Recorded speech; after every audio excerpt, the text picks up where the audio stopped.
he needs basically over 180 votes this evening by 8 o'clock to survive as Prime Minister under the Tory rules. It's moving very quickly.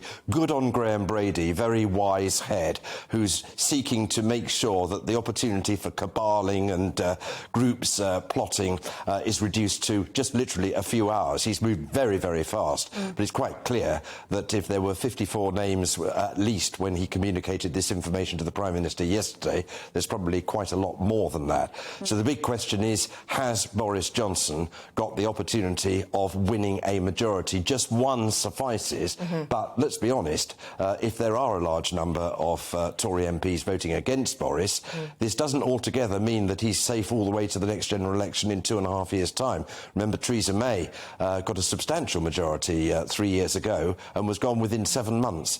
So it's make your mind up time, Tory MPs. This is an astonishing development for a man that won a landslide, as you say, in 2019, and now 2.5 years later facing a vote of no confidence. Have we known this to happen to a leader before?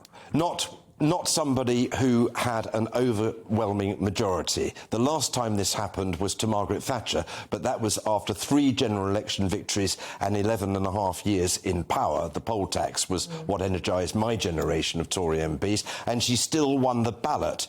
But her cabinet, after she won the first round, the rules are slightly different, but basically members of Parliament in those days voted for alternatives, Margaret Thatcher versus Michael Heseltine. This is a straightforward, nobody else on the ballot paper except Boris Johnson. Do you have confidence in the Prime Minister or not? Yes or no?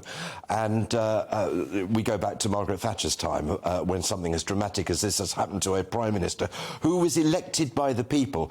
Now, I've got my criticisms of Boris, and I expressed them earlier on your programme an hour or so ago, but the fact remains, I do feel very queasy when the people who remove Prime Ministers are not the voters who put him there. So I think that he might be able to capitalise on that. Yeah.